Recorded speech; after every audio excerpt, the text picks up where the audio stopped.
जब से मुझे पता चला है कि आज मेरी माँ मुझे दिन में किसी भी वक्त लेने के लिए अपने दूसरे पति के साथ आ रही है, तो मेरी भूख तो भूख, प्यास भी उड़ गई थी। मैं बहुत ज्यादा परेशान हो गई थी, क्योंकि मैं अपनी माँ के साथ उनके दूसरे पति के घर नहीं जाना चाहती थी। पहली नजर में ही वो मुझे बिल्कुल भी अच्छे नहीं लगे थे। शादी होते ही मेरी माँ एक तो मुझसे अलग हो गई थी, और दूसरी तरफ उनकी ये दूसरी शादी मुझे बिल्कुल भी पसंद नहीं थी। जिस वक्त माँ की उनके साथ शादी की रस्में चल रही थी, तो वो कई बार कभी अपनी बहन के साथ तो कभी अकेले मेरी मौसी के घर आते।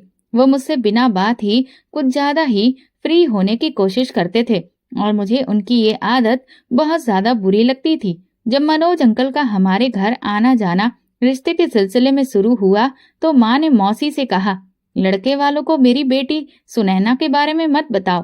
कहीं ऐसा ना हो कि वे ये सब जानकर शादी से मना कर दें। फिर क्या होगा? क्या मैं सारी जिंदगी तुम्हारे घर में बैठी रहूंगी और अपने बहनोई की बातें सुनती रहूंगी? लेकिन मौसी नहीं मानी। उन्होंने मनोज अंकल से कुछ नहीं छुपाया और उन्हें साफ साफ बताया कि माँ के स्वर्गीय पति से उनकी एक बेटी भी है। इस बात पर माँ मौसी से नाराज हो गई, मगर मौसी ने उन्हें समझाते हुए कहा, अगर मनोज को शादी के बाद किसी भी तरह से ये बात पता चल गई कि तुम्हारी एक बेटी पहले से ही है, तो फिर उस वक्त बड़ी मुश्किल हो जाएगी। अगर सारी सच्चाई पहले से ही पता होगी तो बाद की जिंदगी में कोई दिक्कत नहीं होगी, लेकिन अगर रिश्ते की बुनियाद झूठ पर रखी जाए तो ऐसे रिश्ते ज्यादा दिनों तक टिक नहीं पाते। माँ ने मौसी को टोक कर जवाब दिया, शादी के बाद मैं सब संभाल लूंगी, तुम क्यों फिक्र करती हो? इस पर मौसी झुंझलाकर बोली, पता नहीं तुम कब समझदार बनोगी अनीता। तुम मुझसे उम्र में बड़ी हो, लेकिन कभी कभी बच्चों के जैसी बातें करती हो। चलो मान लिया कि तुम्हारा होने वाला पति बहुत बड़े दिल का मालिक है, लेकिन क्या तुम अपने बहनोई को नहीं जानती? वो कितने छोटे दिल वाले इंसान हैं। जब से तुम यहाँ पर आई हो, उनका मूड हर वक्त खराब रहता है। तुम दोनों की वजह से मुझे सुबह शाम कितने ताने सुनने पड़ते हैं। ये सब तुमसे छुपा हुआ तो नहीं है। अगर बच्चों की जिम्मेदारी मेरे सिर पर ना होती तो मैं भी कब का इस पति को छोड़कर चली गई होती। मौसी ने आगे कहा, लेकिन तुम मुझे बताओ, आखिर 5 बच्चे लेकर मैं जाऊं तो कहाँ जाऊं? मेरी तो इस इंसान के साथ किस्मत ही फूट चुकी है, इसलिए मजबूरन गुजारा करना पड़ रहा है। लेकिन सच्ची बात कहूँ, बुरा मत मानना, तुम्हारी शादी हो जाए तो अपनी बेटी को भी अपने साथ ही रखना। मैं उसे अपने घर में हरगिज नहीं रख सकती। अब मैं अपने पति की बातें और बर्दाश्त नहीं कर सकती। तुम जानती हो कि जब वो गुस्से में आते हैं तो किसी भी बात का लिहाज नहीं करते। इस पर माँ चुप हो गई, लेकिन बार बार यही जोर देने की कोशिश करती रही कि मौसी उनके होने वाले पति के सामने किसी भी तरह ये जाहिर ना होने दे कि वो एक बच्चे की माँ है। लेकिन मौसी ने माँ की एक ना चलने दी और साफ शब्दों में उन्हें बता दिया कि मैं अनीता की बेटी हूँ। इस बात पर मेरी मम्मी बहुत ज्यादा बिगड़ गई, लेकिन मौसी ने मम्मी को साफ साफ कह दिया था, जो आदमी सच में तुमसे रिश्ता जोड़ना चाहता है वो तुम्हारे साथ साथ तुम्हारी बेटी को भी अपनाएगा। अगर ये आदमी तुम्हें अपना सकता है तो तुम्हारी बेटी को भी अपनाना चाहिए। दरअसल मौसी बार बार ये बात इसलिए कह रही थी क्योंकि मौसा जी अब हमें अपने घर में रखने के लिए बिल्कुल भी तैयार नहीं थे। पिताजी के मरने के बाद हमें मौसी के घर में रहते हुए लगभग 2 साल हो चुके थे, और इन 2 सालों में मैंने और माँ ने एक दिन भी चैन की सांस नहीं ली थी। मौसा जी हद से ज्यादा कंजूस थे, हर वक्त घर के खर्चों का रोना रोते रहते थे। मैं और माँ कई बार शर्मिंदा हो जाते कि हमारी वजह से वे लोग कितने परेशान हैं। उनकी अपनी फैमिली भी कोई छोटी तो नहीं थी, और ऊपर से हमारा बोझ भी उनके सिर पर आ पड़ा था। माँ ने कई बार कोशिश की कि वे कोई काम शुरू कर लें, लेकिन मौसा जी ने 2 टूक जवाब में कह दिया, अगर तुम घर से बाहर काम करने जाओगी तो फिर हमारे घर पर लौट कर मत आना। मुझे ये बिल्कुल पसंद नहीं कि हमारे घर की औरतें बाहर जाकर काम करें। यही वजह थी कि मैंने बमुश्किल 10वीं पास की और उसके बाद घर बैठ गई। अब आगे पढ़ने के लिए पैसे ही नहीं थे।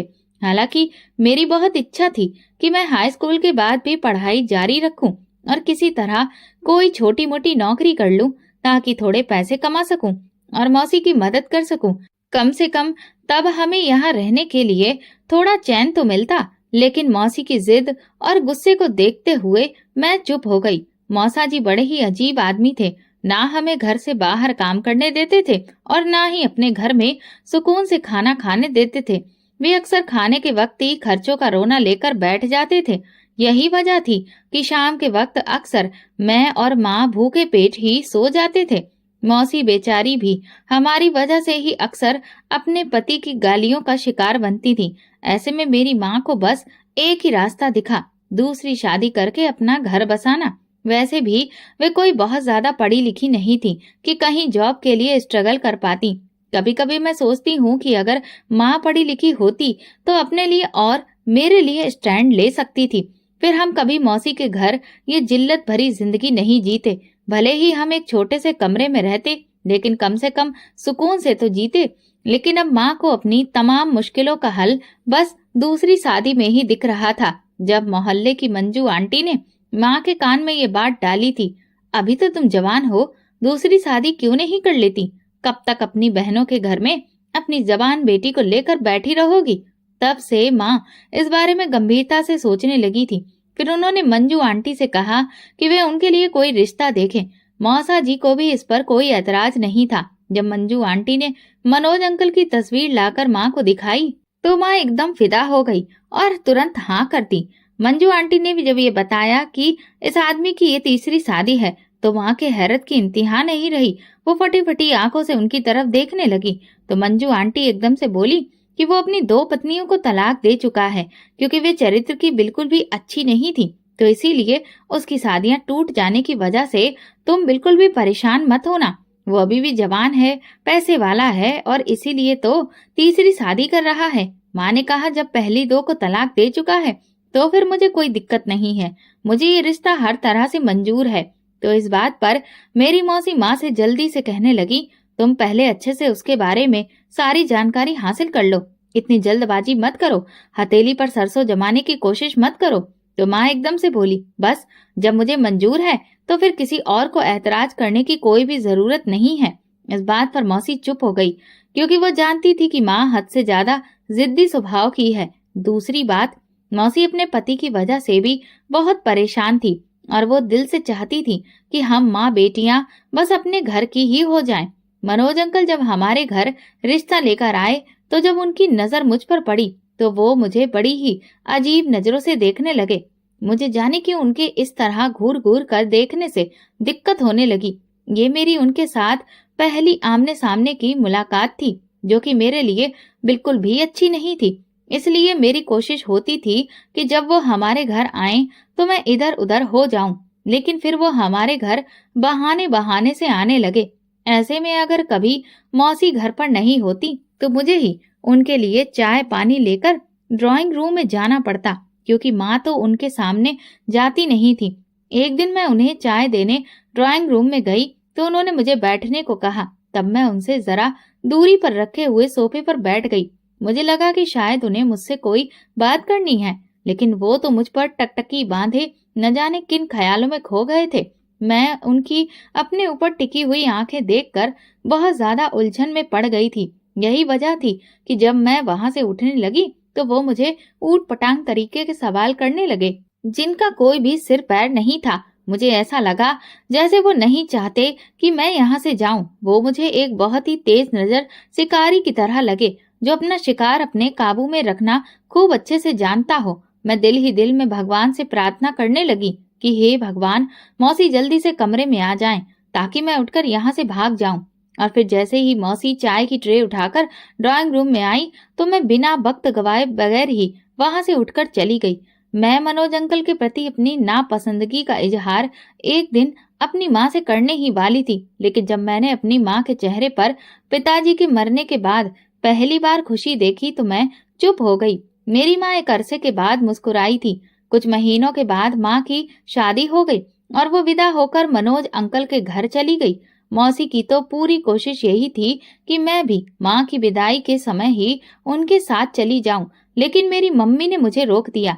उन्होंने कहा, मैं अभी तुम्हें अपने साथ नहीं ले जा रही, ये ठीक नहीं है, पहले मैं वहां पर जाकर माहौल देख लूं, फिर तुम्हें साथ ले जाऊंगी। माँ के फैसले पर मुझे बिल्कुल भी दुख नहीं हुआ। बल्कि मैंने तो दिल ही दिल में शुक्र किया, क्योंकि मैं तो दिल से यही चाहती थी कि माँ के साथ मुझे जाना ही ना पड़े। ये तो और भी अच्छा हो गया। माँ के जाने का दुख अपनी जगह जरूर था, लेकिन उनके साथ रहने का ख्याल आते ही मेरी जान निकलने लगती थी, क्योंकि जब मुझे मनोज अंकल की घूरती हुई नजरें याद आती तो मेरा दिल सहम जाता था। माँ की शादी को अभी कुछ ही दिन गुजरे थे कि एक दिन माँ ने मौसी को फोन करके कहा, हम शाम को आपके घर आएंगे, सुनैना को तैयार रखना, मैं उसे अपने साथ लेकर जाऊंगी। मैं उस वक्त मौसी के पास बैठी हुई थी और सब्जी काट रही थी। माँ की कॉल पर मेरे कान खड़े हो गए तो मैं डरी हुई नजरों से मौसी की तरफ देखने लगी। मुझे दिन रात ही डर लगा रहता था कि माँ मुझे एक न एक दिन अपने साथ लेने के लिए आएंगी, और मेरा यह अंदेशा बिल्कुल सही साबित हुआ था। जब मौसी ने कॉल बंद की और मुझे मेरी माँ का संदेश सुनाया तो मेरा दिल धक धक करने लगा। मेरा उड़ा हुआ रंग देखकर मौसी ने एकदम मेरे सिर पर हाथ रखा और कहा, पगली, तू क्यों परेशान होती है? तुझे तो अपनी माँ के साथ रहने को मिलेगा, और फिर यहाँ हमारे घर से तो कई गुना बेहतर। वहां पर तुझे माहौल मिलेगा, तुझे खाने पीने की वहां पर कोई भी तंगी नहीं है। मनोज भाई साहब का हाथ बहुत खुला है, तुम वहां पर बहुत खुश रहोगी।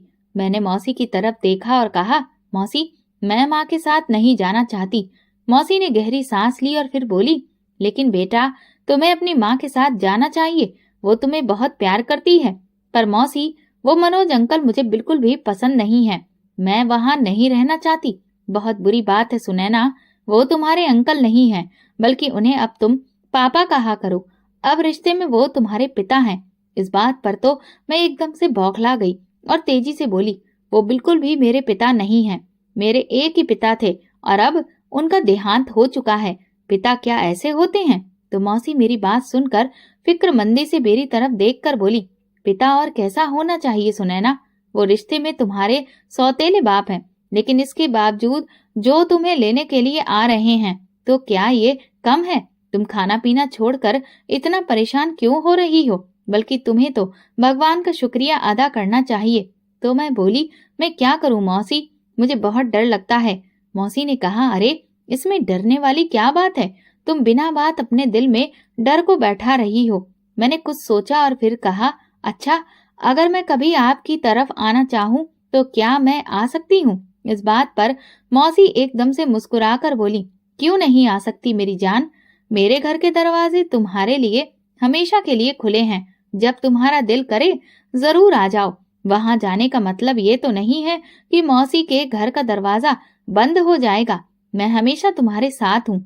मौसी ने मेरी तरफ हमदर्दी से देखा, लेकिन उनकी ये तसल्ली मेरे दिल को बहलाने के लिए काफी साबित नहीं हुई, और मैं एकदम से मौसी की बात सुनकर रोने लगी। दिल ही दिल में सोचने लगी कि आखिर जो मैं महसूस कर रही हूँ उसे किन शब्दों में अपनी मौसी और माँ को बताऊं, ताकि वे मेरे अंदर बसे हुए डर को समझ जाएं। मैं खुद भी इतनी समझदार नहीं थी कि उनसे अपने अंदेशे के बारे में जिक्र कर सकती।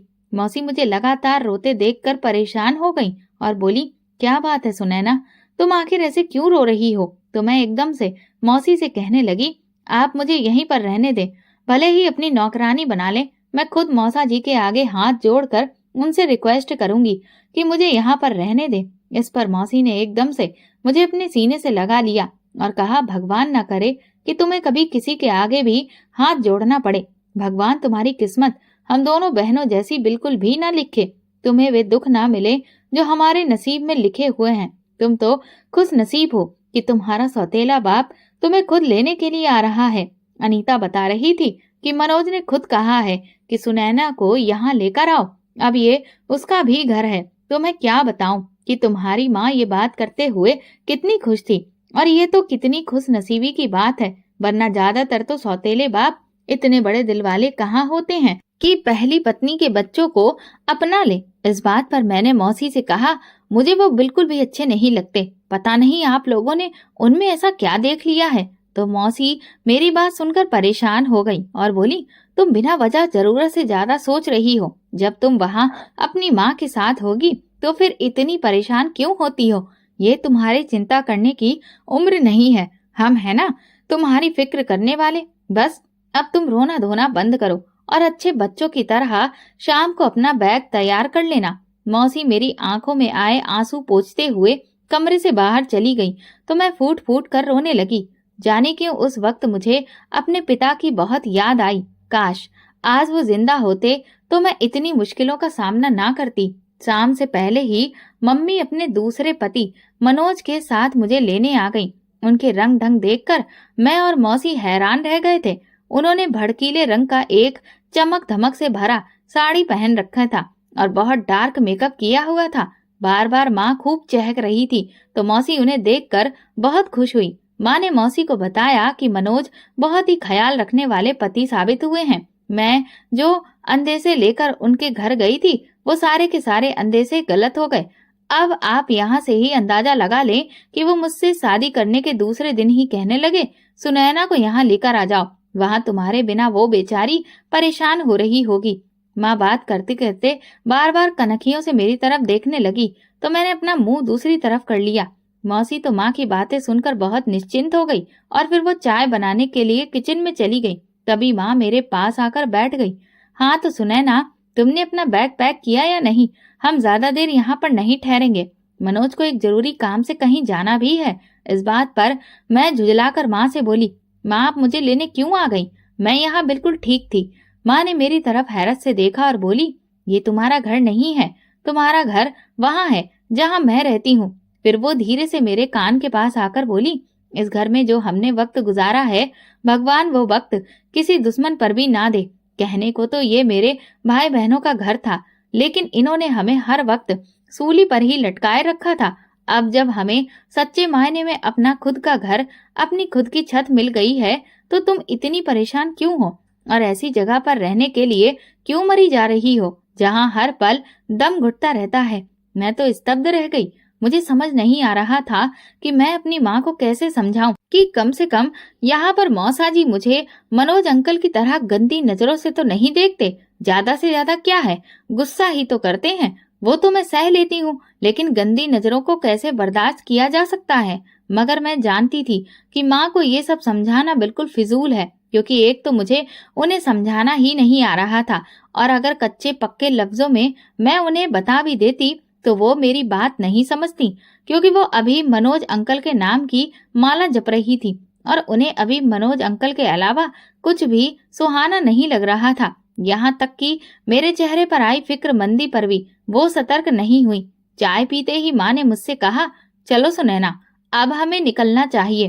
तो मैंने आखिरी बार कोशिश करते हुए फिर माँ को इनकार करना चाहा और आंसू भरी नजरों से मौसी की तरफ देखा, लेकिन मौसी ने अपनी नजरें मुझसे फेर ली, जो इस बात का सबूत था कि वो मुझे यहाँ रखना नहीं चाहती। तो मैंने खुद को भगवान के हवाले कर दिया और माँ के साथ मौसी के घर से निकल आई। सामने मनोज अंकल गाड़ी लेकर आए हुए थे। वो गाड़ी खुद ड्राइव कर रहे थे तो माँ उनके साथ वाली सीट पर जाकर बैठ गई, जबकि मैं गाड़ी की बैक सीट पर जाकर अभी बैठी ही थी कि फौरन फ्रंट मिरर से दो घूरती हुई निगाहें मुझ पर जम गईं। कैसी हो सुनैना? एक शैतानी मुस्कुराहट के साथ उसने मुझसे पूछा तो मैं परेशान हो गई। मैंने धीरे से कहा, ठीक हूँ, और गाड़ी की विंडो से बाहर देखने लगी। गाड़ी चल पड़ी थी, लेकिन अचानक गाड़ी के फ्रंट मिरर पर मेरी नजर जब पड़ी तो मैंने देखा मनोज अंकल मुझे बार बार देखे जा रहे थे। उनका इस तरह से मुझे बार बार देखना बहुत ज्यादा बेचैन करने लगा। मेरे दिल की धड़कनें तेज हो गईं। मैं लगातार उनके इस तरह ताड़ने पर सख्त होकर सोचने लगी कि अभी इस आदमी का ये हाल है तो घर जाकर क्या होगा। मैंने तसल्ली देते हुए खुद को संभालने की कोशिश की, लेकिन बुरी तरह से नाकाम हो गई। मगर सच कहूँ तो मेरा दिल अब उस इंसान को इज्जत देने के लिए बिल्कुल भी तैयार नहीं था। जब हम घर पहुँचे तो मेरे दिल को झटका लगा। ये काफी पुराना घर था जो बड़ा ही अजीब सा बना हुआ था। इस पूरी तरह से बंद घर को देखकर मेरा दिल भी घबराने लगा। हालांकि मेरी माँ बहुत खुश नजर आ रही थी। वो मुझे अपने साथ देखकर निश्चिंत हो गई थी, जबकि मनोज अंकल का रवैया बिल्कुल वैसा ही था जैसा अब तक मैं देखती आ रही थी, जिसे मैं चाहकर भी नजरअंदाज नहीं कर पा रही थी। मगर दूसरी तरफ मैं अपनी माँ के चेहरे की खुशी देखकर हल्की फुल्की हो गई। माँ ने मेरा बैग और सामान कमरे में रखवाया, जो कि पहले से ही उन्होंने मेरे लिए तैयार कर रखा था। कमरा साफ सुथरा था। यकीन मानो मेरे लिए माँ ने बहुत मेहनत की थी। माँ ने मुझसे कहा, तुम यहाँ पर आराम करो, थक गई होगी, मैं जरा मनोज के लिए चाय बना लूं। ये कहकर वो कमरे से बाहर चली गई तो मैं कमरे को देखने लगी। इसमें काफी पुराना फर्नीचर था। मंजू आंटी ने तो हमें बताया था कि मनोज अंकल बहुत पैसे वाले हैं, मगर उनका घर देखकर कहीं से भी ऐसा अंदाजा नहीं हो रहा था। लेकिन अपनी इच्छा को पीछे छोड़कर माँ की खुशी को महसूस करना मेरे लिए बहुत बड़ी बात थी। शाम के वक्त मैं कमरे से बाहर निकली। माँ किचन में व्यस्त थी और अंकल लॉन्ज में बैठे टीवी देख रहे थे। जैसे ही मैं वहां से गुजरी, उनकी नजरें फौरन मुझ पर टिक गईं। हेलो बेटी, उन्होंने बेटी शब्द को काफी चबाकर बोला, लेकिन मैंने बस एक नजर उन्हें देखा और फिर नजरें झुकाकर किचन की तरफ जाने लगी। तभी वो फौरन उठकर मेरे करीब आ गए। यहाँ तुम्हें कैसा लग रहा है? उन्होंने धीमी आवाज में पूछा। जी अच्छा, मैंने नजरें झुकाकर जवाब दिया और जल्दी से पलटने की कोशिश की, लेकिन वो एकदम और करीब आ गए। घबराओ मत, ये तुम्हारा घर है, आराम से रहो, मुझे भी अपना ही समझो। उन्होंने मेरे कंधे पर हाथ रखा और हल्का सा दबाया तो मुझे अपनी रीढ़ की हड्डी में जैसे सर्द लहर दौड़ती हुई महसूस हुई। मैं तुरंत पीछे हटी और तेजी से किचन की तरफ बढ़ गई, लेकिन उनकी नजरें मुझे अपनी कमर पर महसूस हो रही थी। अपना ध्यान बटाने के लिए मैंने माँ के साथ किचन में हाथ बटाया। फिर जब वापस कमरे में जाने लगी तो मनोज अंकल फिर मेरे रास्ते में आकर खड़े हो गए। तुम कहाँ जा रही हो? उन्होंने बहुत धीरे से पूछा। तो मैं घबरा गई। मैं अपने कमरे में जा रही हूँ, आओ मैं तुम्हें छोड़ देता हूँ। तो मैंने तुरंत कहा, नहीं, मैं चली जाऊंगी। ये कहकर मैं तेजी से उनके पास से गुजर गई, लेकिन उनकी अजीब सी मुस्कान मेरी आंखों के आगे से हट ही नहीं रही थी। कमरे में आकर मैंने दरवाजे को बंद कर लिया और लॉक लगा दिया, लेकिन मेरा शरीर कांप रहा था। ये पहला मौका था जब मैं इतनी शिद्दत से किसी की मौजूदगी में खुद को असुरक्षित महसूस कर रही थी। रात के खाने में माँ ने काफी अच्छी तैयारी कर रखी थी, लेकिन मेरा किसी भी चीज को खाने का दिल नहीं कर रहा था। मैं चुपचाप खाना खाती रही। इस दौरान अंकल ने बार बार मुझसे बात करने की कोशिश की, लेकिन मैं बस हाँ या ना में जवाब देती रही। अचानक मुझे अपने पैर पर किसी का स्पर्श महसूस हुआ। माँ तो मेरे बिल्कुल साथ बैठी थी, जबकि मेरे सामने अंकल बैठे हुए थे। जब मुझे स्पर्श महसूस हुआ तो मैं घबराकर अंकल की तरफ देखने लगी। वो मुझे ही देख रहे थे और मुस्कुरा रहे थे। उन्होंने पूरे सुकून के साथ अपना पांव मेरे पैर पर रखा था और धीरे धीरे छेड़खानी कर रहे थे। मैं जो थोड़ा बहुत खा रही थी, अब वो भी नहीं खाया जा रहा था। अचानक मैं तेजी से उठ खड़ी हुई तो माँ ने चौंक कर मेरी तरफ देखा। क्या हुआ सुनैना, कहाँ जा रही हो? उन्होंने मेरी प्लेट की तरफ देखा, जिसमें खाना वैसे का वैसा ही पड़ा था। मेरा दिल नहीं कर रहा, मैंने कहा। अरे तुम्हारा दिल क्यों नहीं कर रहा? मैंने तो तुम्हारे पसंद का खाना बनाया है। माँ, मेरी तबीयत ठीक नहीं है, मैं आराम करने जा रही हूँ। इस पर माँ की आंखें थोड़ा सा सिकुड़ गई थीं, लेकिन मैंने उनके जवाब का इंतजार किए बिना ही अपने कमरे की ओर कदम बढ़ा दिए। कमरे में आकर जो पहला सवाल मेरे जहन में आया वो ये था कि ये सब क्या हो रहा है। आखिर अंकल का ये सब करने का क्या मतलब था? मैं इसी सोच में डूबी करवट बदल रही थी। न जाने रात का कौन सा पहर था, लेकिन नींद मेरी आंखों से कोसों दूर थी। तभी दरवाजे पर हल्की सी दस्तक हुई। मैं घबराकर पूछ बैठी, कौन है? मैं हूँ, मनोज। उनकी आवाज सुनकर मेरा दिल जोर जोर से धड़कने लगा। क्या बात है? मैंने दरवाजे की तरफ देखते हुए पूछा। कुछ नहीं, बस ये पूछना था कि तुम्हें किसी चीज की जरूरत तो नहीं? उनकी आवाज धीमी थी, जैसे कोई और सुन ना ले। नहीं, मुझे कुछ नहीं चाहिए, मैंने जल्दी से कहा। अच्छा ठीक है, उन्होंने कहा और फिर कदमों की आवाज दूर जाती हुई महसूस हुई, लेकिन मेरा दिल अभी भी तेजी से धड़क रहा था। मैंने खुद को समझाने की कोशिश की कि शायद मैं ज्यादा सोच रही हूँ, लेकिन उनकी हरकतें बार बार याद आ रही थी। अगली सुबह जब मैं सोकर उठी तो माँ पहले से ही जाग चुकी थी और नाश्ते की तैयारी कर रही थी। अंकल भी वहीं पर मौजूद थे। जैसे ही मैं कमरे से बाहर निकली, उनकी नजरें मुझ पर टिक गईं। अच्छा हुआ तुम जाग गईं, मैं बस आ ही रहा था तुम्हें जगाने के लिए, उन्होंने मुस्कुराते हुए कहा। लेकिन मैंने कोई जवाब नहीं दिया और किचन की तरफ बढ़ गई। किचन में आकर मुझे कुछ भी समझ में नहीं आ रहा था कि मैं क्या करूं। मेरा दिमाग बहुत उलझन में था। तभी माँ ने कहा, नाश्ते के बाद मैं करीबी मार्केट जा रही हूँ, तुम किचन की सफाई कर देना, मैं जल्दी आ जाऊंगी। उनकी ये बात सुनकर मैं बहुत ज्यादा परेशान हो गई।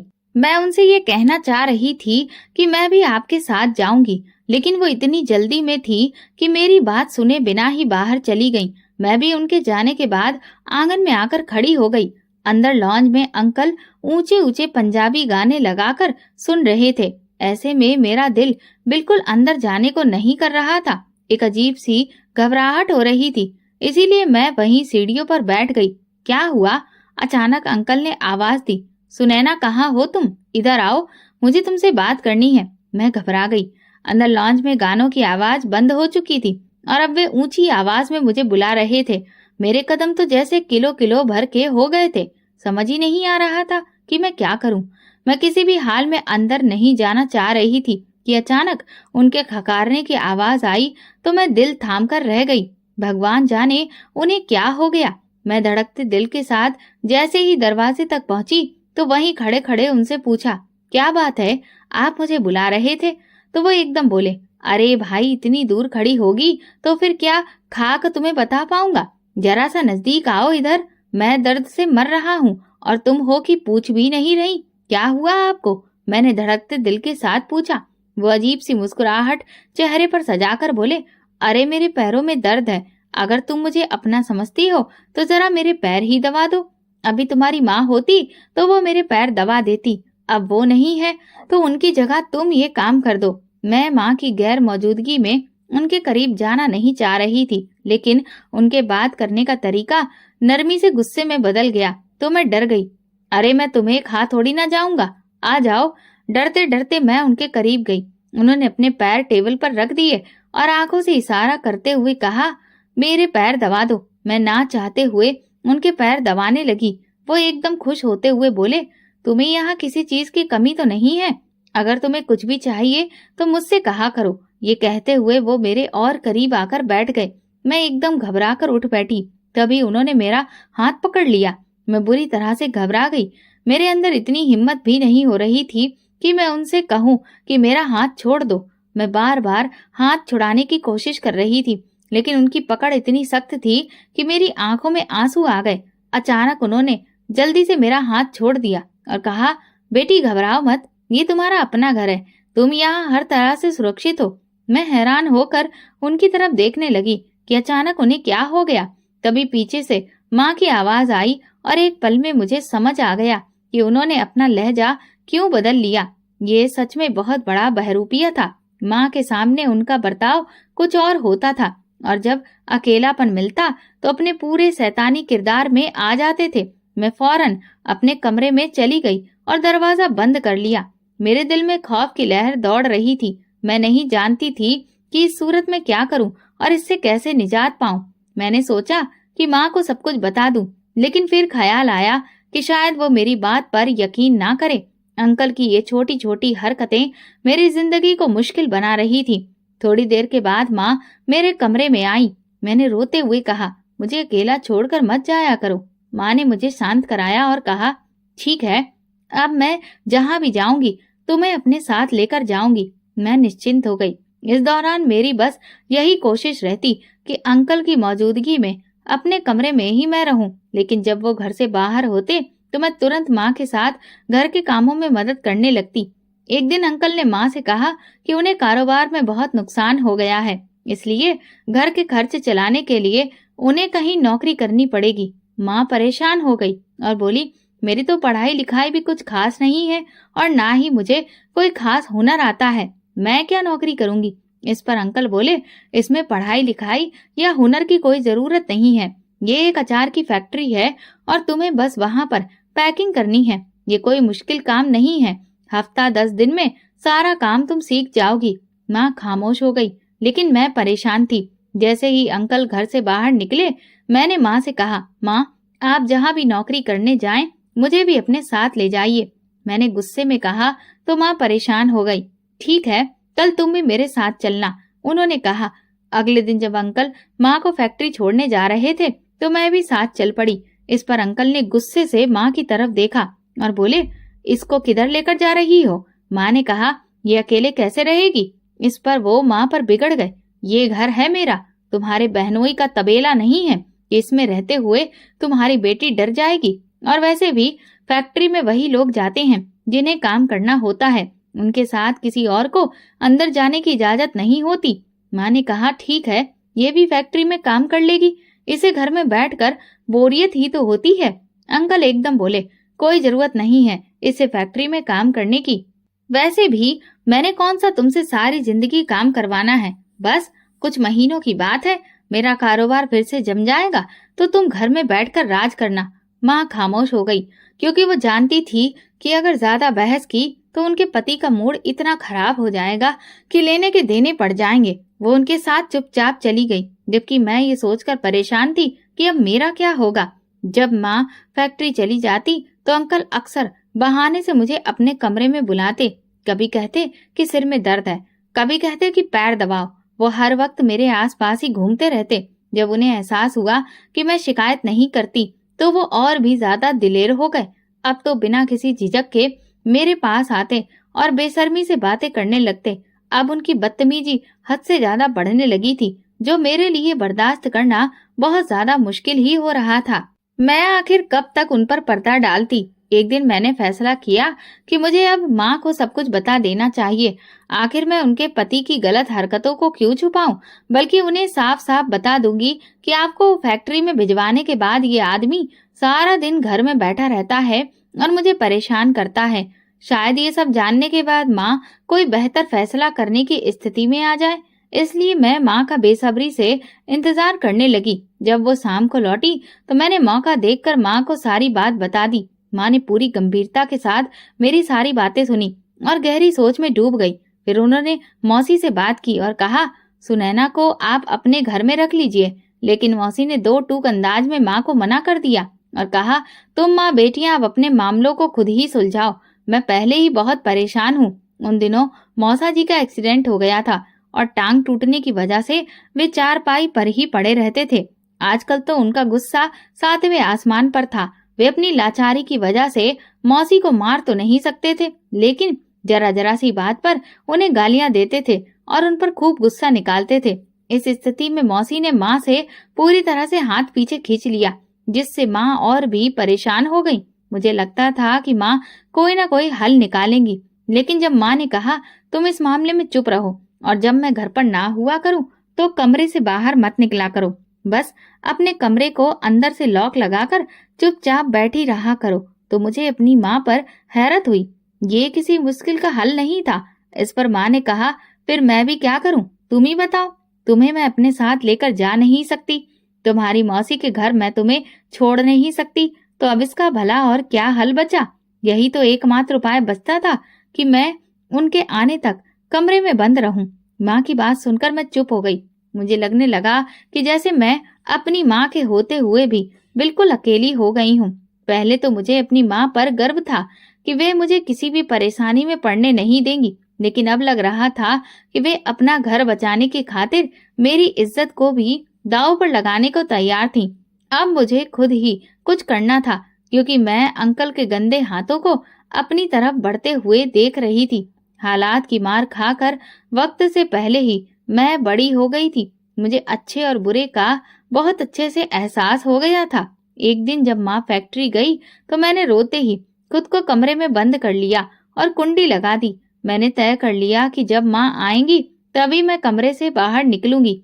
वो आदमी बार बार मेरे दरवाजे के पास आकर घूम रहा था और मुझे बाहर बुला रहा था। उसका गंदा इरादा मुझे साफ नजर आ रहा था। जिस तरह से वो मेरे साथ व्यवहार कर रहा था, उससे मुझे अपनी इज्जत खतरे में पड़ती हुई दिखाई दे रही थी। और फिर वही हुआ जिसकी मैंने कल्पना भी नहीं की थी। ना जाने उस आदमी ने किस तरह मेरे कमरे का दरवाजा खोल लिया। हालांकि मैंने दरवाजा अंदर से मजबूती से बंद किया था, लेकिन वो जैसे ही मेरे कमरे में दाखिल हुआ, मैं रूम के कोने में खड़ी हो गई। उसने अंदर आते ही मुझे दबोच लिया, लेकिन मैं रोज रोज के डर से परेशान होकर खुद को तैयार कर चुकी थी कि अब मैं डरूंगी नहीं। लिहाजा मैंने अपनी पूरी ताकत लगाई और उसे इतनी जोर से धक्का दिया कि उसका सिर दीवार से टकरा गया और वो बेहोश होकर जमीन पर गिर पड़ा। फिर वो उठ ही नहीं सका। मैं काफी देर तक सदमे की हालत में वहीं खड़ी रही। मेरे होंठ कांप ही नहीं रहे थे, लेकिन जैसे ही मुझे एहसास हुआ कि अंकल दोबारा उठकर मेरी तरफ नहीं आ रहे तो अचानक मेरे होश वापस लौट आए। मैं तुरंत ही लंबे कदमों से चलते हुए कमरे से बाहर आ गई और दरवाजे को बंद करके खुद आंगन में आकर बैठ गई। कई घंटे गुजर गए लेकिन अंदर से अंकल के उठने की कोई आवाज मुझे सुनाई नहीं दी। कहीं वे मर तो नहीं गए। अचानक ये सोच आते ही मैं बुरी तरह से घबरा गई और बार बार अपने हाथों की तरफ देखने लगी कि कहीं मेरे धक्का देने की वजह से वे मर तो नहीं गए। लेकिन मेरी हिम्मत नहीं हो रही थी कि मैं अंदर जाकर देखूं। दिन ढल चुका था और माँ के आने का वक्त हो गया था। मैं बेचैनी से आंगन में चक्कर काटने लगी। इतने में दरवाजे पर दस्तक हुई तो मैं दौड़कर दरवाजा खोलने गई। सामने माँ खड़ी थी। मेरे चेहरे पर परेशानी देख वे घबरा कर बोली, सब ठीक तो है सुनैना, क्या बात हो गई, क्यों घबराई हुई हो? मैं रो पड़ी और कहा, वो अंदर अंकल। माँ एकदम से घबरा कर मेरी तरफ देखने लगी। क्या हुआ मनोज को? तो मैं उन्हें लेकर अपने कमरे में गई। माँ ने देखा कि उनके पति मर चुके थे। वे हक्का बक्का मेरी तरफ देखने लगी। मैंने रोते हुए उन्हें सब कुछ बता दिया। माँ अपना सिर पकड़कर बैठ गई, फिर एकदम से उठी और उन्होंने मुझसे कहा, ये सब मैंने किया है, खबरदार अगर तुमने अपने मुंह से एक भी शब्द निकाला। माँ की बात सुनकर मैं परेशान हो गई। मैंने मन में सोचा, लेकिन अंकल की जान तो मेरे हाथों से गई है, फिर आप क्यों अपने सिर पर ये इल्जाम ले रही हैं? माँ ने मुझसे कहा, मैं तो अपनी आधी जिंदगी गुजार चुकी हूँ। अगर बाकी जेल में भी गुजर गई तो मुझे कोई फर्क नहीं पड़ता, लेकिन तुम्हारे सामने अभी पूरी जिंदगी पड़ी हुई है। कोई भी हरकत मत करना, जैसा कह रही हूँ वैसा ही करो। माँ ने मौसी को फोन किया और उन्हें बुला लिया। फिर उन्होंने मौसी से कहा, इसका बहुत ख्याल रखना। इसके बाद माँ ने पुलिस को फोन किया और आधे घंटे के अंदर ही पुलिस हमारे घर आ पहुंची। माँ ने खुद अपने जुर्म का इकरार करते हुए सारा इल्जाम अपने सिर पर ले लिया। जिस दिन माँ को जेल हुई उस दिन मैं बहुत रोई। मेरी वजह से मेरी माँ आज इस हाल में पहुंच गई थी। लेकिन माँ मुझे समझाने लगी, मैंने तुम्हारे लिए कोई कसर नहीं छोड़ी। काश मेरी आंखों पर पट्टी ना बंधी होती तो तुम उस दरिंदे के हाथों इतनी परेशान ना होती। माँ को बहुत पछतावा था, लेकिन अब कुछ नहीं हो सकता था। मैं पलटकर मौसी के घर चली गई, क्योंकि उनके अलावा इस दुनिया में मेरा और कोई ठिकाना नहीं था। मैंने मन में सोचा कि मैं अनाथालय चली जाऊं, लेकिन मौसी ने मुझसे कहा, अनाथालय में तो लड़कियों की इज्जत और भी ज्यादा असुरक्षित होती है, इसलिए मैं तुम्हें वहां छोड़ने का कोई भी जोखिम नहीं ले सकती। बस अगर तुम्हारे मौसा जी तुमसे कुछ भी कहें तो अपने कान बंद करके जिंदगी गुजारने की कोशिश करना। और फिर मैंने ऐसा ही किया। जब तक मौसा जी जिंदा रहे मैंने कोशिश की कि उनके सामने ही ना आऊं और चुपचाप अपना वक्त गुजारती रही। लेकिन उनकी मौत के बाद मेरी जिंदगी में जैसे एक सुकून आ गया। मौसी ने घर का खर्च चलाने के लिए पास की फैक्ट्री में नौकरी कर ली और मैंने भी घर के पास एक स्कूल में टीचिंग शुरू कर दी। मेरी और मौसी की आमदनी से घर का खर्च अच्छे से चलने लगा। साथ ही मैंने अपनी पढ़ाई भी जारी रखी, क्योंकि मैं चाहती थी कि पढ़ लिख कर अपने पैरों पर खड़ी हो जाऊं। जिंदगी मेरे लिए फूलों की सेज नहीं थी और ना ही मैंने अपनी जिंदगी में कोई उम्मीद बांधी थी कि कोई आएगा और मुझे इन मुश्किल हालातों से निकालेगा। मुझे जो भी करना था खुद ही करना था। इसीलिए मैंने अपने मन को तैयार कर लिया कि अब मुझे किसी से नहीं डरना और बस आगे बढ़ते रहना है। इस भागती दौड़ती जिंदगी में अगर कभी माँ की याद बहुत ज्यादा सताती तो मैं उनसे मिलने जेल चली जाती। एक दिन जब मैं उनसे मिलने गई तो अचानक माँ की दर्दनाक चीखें मेरे कानों में पड़ी। मैं तुरंत घर आ गई, क्योंकि वेटिंग रूम के पास ही माँ की सेल थी और मैं उनकी आवाज हजारों में भी पहचान सकती थी। मैं एकदम से उठकर खड़ी हो गई और ड्यूटी पर खड़े कांस्टेबल से मिन्नतें करने लगी कि मुझे मेरी माँ के पास ले चलो। मेरी आवाज में इतना दर्द था कि कांस्टेबल ने मुझे रोता देखकर मेरी मदद करने के लिए हामी भर दी। फिर वो मुझे लेकर उस सेल के पास आया जहां मेरी माँ बंद थी। जैसे ही मैं सेल के अंदर गई तो मुझ पर कयामत टूट पड़ी। माँ दर्द से करा रही थी और इस पीड़ा को सहकर उन्होंने एक चांद से बेटे को जन्म दिया था। अब वो एक बेटे की माँ बन चुकी थी। ये बच्चा माँ और मनोज अंकल का था, लेकिन माँ को अब मनोज और उसकी याद दिलाने वाली हर निशानी से नफरत हो गई थी। यही वजह थी कि उन्होंने उस बच्चे की तरफ देखना भी गवारा नहीं किया। उन्होंने डॉक्टर से कहा, इस बच्चे को मेरी नजरों से दूर कर दो, मुझे ये बच्चा नहीं चाहिए जिसके बाप ने मेरी बेटी की जिंदगी को बर्बाद करने की कोशिश की। भला मैं उसके बेटे को क्यों पालूं? माँ की बातें सुनकर मैं परेशान हो गई। मैंने उन्हें समझाने की कोशिश की। माँ, इस मासूम बच्चे का क्या कसूर है? माँ मेरी तरफ देखकर रोने लगी। किसी का कोई कसूर नहीं है, बस मेरे फैसले ही गलत थे। मैंने अपनी जिंदगी भी बर्बाद की और तुम्हारी भी। मैंने उन्हें तसल्ली दी, माँ सब ठीक हो जाएगा, आप परेशान मत हो। फिर मैंने वो बच्चा चुपके से अपनी माँ के पास से उठा लिया।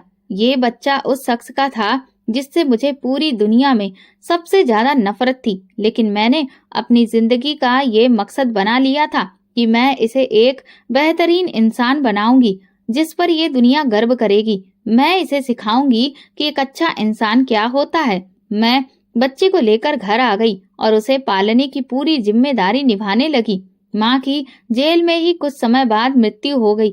उनकी मौत के कुछ महीनों के बाद मेरा एक रिश्ता आया तो मौसी ने चुपचाप मेरी शादी कर दी और मुझे विदा कर दिया।